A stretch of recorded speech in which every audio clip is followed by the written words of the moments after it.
difference though between could they exert influence over miners that are a minority part of the network, right? Versus They're not a minority. Of course they are. There's nobody who's got 50+% control. 4 miners in China have well over 50% control. But that's 200%. No, sorry. The combination of 4 miners have over 50% control. Yeah, well, they've got over 50% of the mining hash power, but they don't have control of Bitcoin, right? It's not like the Chinese Communist Party can change anything or do anything. There are miners. If you control a majority of the hash power, the miners are the masters. If you control a majority of the hash power, we have seen 51% attacks on other blockchains. If the Chinese Communist Party, if what you're saying is you don't think the Chinese Communist Party could go to those 4 miners and say, hey, you need to do X, Y, and Z. I'll ask you, is that the position that you're... I'm trying to understand what your argument is in terms of you're saying that the Chinese Communist Party has the ability to essentially 51% attack the Bitcoin network. One, for sure they do. I disagree with that, for sure. Wait, hold on. So wait, time out. Put a pin. Hold on, pause. I know you well enough, and I think you know me well enough. We're not going to change each other's mind on this. So just put a pin in that one. Okay, well, let me ask 2 questions. Okay. Do you think the Chinese Communist Party could, if they wanted to, control those 4 miners? No. We on location. I remember way back. You ain't have no swag. You did a little research. Now you got a moon bag. Now you got a new walk. Now you got new swag. Just did a little research. Now you got a moon bag. So ladies and gentlemen, with digital assets, we hodl and we trade. And when we do hodl, we make sure it's on a cold storage wallet so we have full access to our funds and no one else. Okay, you're talking about the DCENT wallet here. The link is in the description. The most easy and safe hardware wallet, enhanced crypto protection built on the highest security standards. What is going on, blockchain monkeys? Igor here, and I want to thank you for coming to our jungle. First of all, I'm no financial advisor whatsoever, nor am I professional in blockchain technology, but there is one thing that I absolutely will do, and that's give you my opinion. So today, we got coming in hot off the press, XRP and Ripple. But before we can even get to it, I'm gonna need you to rub them hands together real vigorously and slide down Twitter. Coming in hot from 801 XRP. Listen here, fam. Ethereum is the clear winner because it is being named in all the documents. Listen to Tony McLaughlin from Citibank. Anything on Ethereum you got to pay gas for. The gas gets paid to validators. A regulated firm cannot pay gas fees to sanctioned entities. And this here coming from @EdwardFarina on Twitter, the message is clear. I don't think you can make a horse, which is swift, keep up with a race car talking about XRP. Does it have a use case? Are governments using it? Are partnerships happening? Are patents being laid down? Is the plumbing being put together right in front of your face? You tell me. It's a different world if you want to go into netting at sort of a central bank level, or if you want to go down to low value remittances. But there's this whole interstitial universe. And in that, if you take a look at what the general cost of most exchanges, there are some traditional tools, Nostro-Vostro accounts are a traditional way of balancing and netting between 2 trading parties. But another option nowadays, especially in an era where there's so much micro trade going on, transactions that are less than $100 per person, but with goods exchanged, when that starts happening, you need to create a way that you can get through all of the traditional tariffs, red tape, custody issues around that supply chain as well as that trade. There's a whole bunch there in terms of the compliance issues, the regulatory issues, which when you take a vertical analysis of, I have to send something to Mexico, I'm paying 5% on funds sold, funds transmitted or otherwise. It's really only about 1/5 of that goes towards Forex. Now, Forex is going to be inevitable at both sides, unless you have your own native account with that kind of counterparty's currency.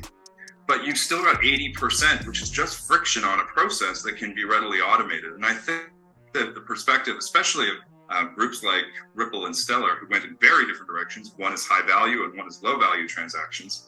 But I think what the philosophy there is, there's 80% friction on these processes that can be entirely automated and still be completely compliant. Do you get this? They are encoding regulation right into the protocol. Let's go. So why can't we start looking at ways to whittle against that and make international trade and funds exchanged, remittances, payments? Why can't we ease that process flow?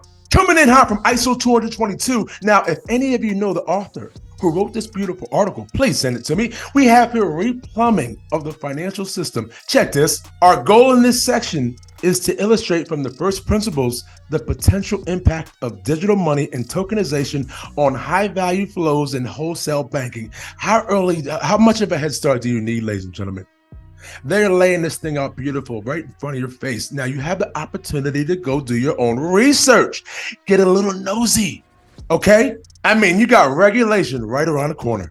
To add a bit of controversy to this, I still think there is an underlying segment of the crypto world that is so anti-regulation and all about anonymity.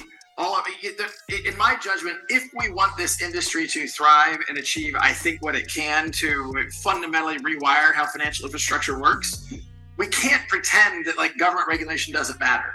And before I let you go, we got this coming in hot from Metaco. BBVA Switzerland has expanded its partnership with Metaco as it seeks to accelerate its digital asset offerings to institutional clients. Now, we know what happened with Metaco a few months back. You got leading enterprise crypto company Ripple acquires custody provider Metaco for $250 million. And this coming in hot November 21st, 2023 from the BBVA, the commitment to technology, key to expanding digital asset services for institutions. You talk about putting your name on everything. They might as well get a stamp that just says Ripple, okay? Come here real quick. You got the BBVA in Switzerland has successfully migrated its digital assets operations to Metaco institutional grade digital asset custody and orchestration platform Harmonize. Now, when you talk about leaving a mark, Ripple is marching their happy ass all across this planet to integrate. As you can see right here, Avaloq and Metaco work in close collaboration to deploy and develop the bank's innovative digital asset offering in a software as a service model. And so I want to give a huge shout out to Cypress Superior Trading on YouTube. He drops this partnership heat. Take a look. This is absolutely freaking massive. Check out this list of freaking partners, okay? We see, just scrolling down the list, okay, ones that are noticeable. Credit Suisse, boom, right there. Deutsche Börse Group. Remember, I just showed you a video breakdown of the Deutsche Börse Group CEO confirming that they are building this financial digital asset infrastructure. We will build platforms to serve these new digital asset classes that are truly emerging. They will ultimately come through, but the exact timing remains unknown. You got distractions on the surface, but underneath the ground, they are building a brand new financial system. Wake up! That's massive. Finastra, whom we know is a Ripple partner. FIS, whom we know is a Ripple partner. Right? IBM. Who else do we see? The DTCC. This is massive. This is physical freaking proof that trillions of dollars are going to flood into this space. They are building the infrastructure right now to make this possible. Now, I was going to let you go, but this just came across my desk. Come on. You got the IMF, World Bank, BIS in first tokenization collaboration. You're just going to slip this right by us? Huh? Talking about the blockchain monkeys right now. Check this. They're calling it 3 of the world's cornerstone institutions, International Monetary Fund, World Bank, and BIS, are to work together for the first time to tokenize some of the financial instruments that underpin their global work, a BIS official said on Tuesday. What are they building? And so it says right here, the original pledge can be in the form of what is known as a promissory note for now, for the time being, until you switch it over. It is that note that could be tokenized, making it easier to transfer when required. We know this, ladies and gentlemen. You're talking about a full-fledged out assault on the traditional financial system happening right in front of your face. This business case is supported by Avaloq surveys data, which shows that around 90% of investors would be keen to invest in digital assets via their traditional financial provider if the option was available to them. Cause it's the standard in this bitch. XRP. I went to YouTube University, and now they mocking me with no degree. We saying by the swift, keep it walking. Respecting elders in these bushes. Bitcoin is talking. You don't have to be rich to be taking advantage of this. This was the beginning of the greatest transformation of wealth the world has ever fucking seen since World War II. Blockchain. Blockchain. We talking about an intellectual choo-choo train. It's DLT up in these streets, man. That's why we rip all on that blockchain.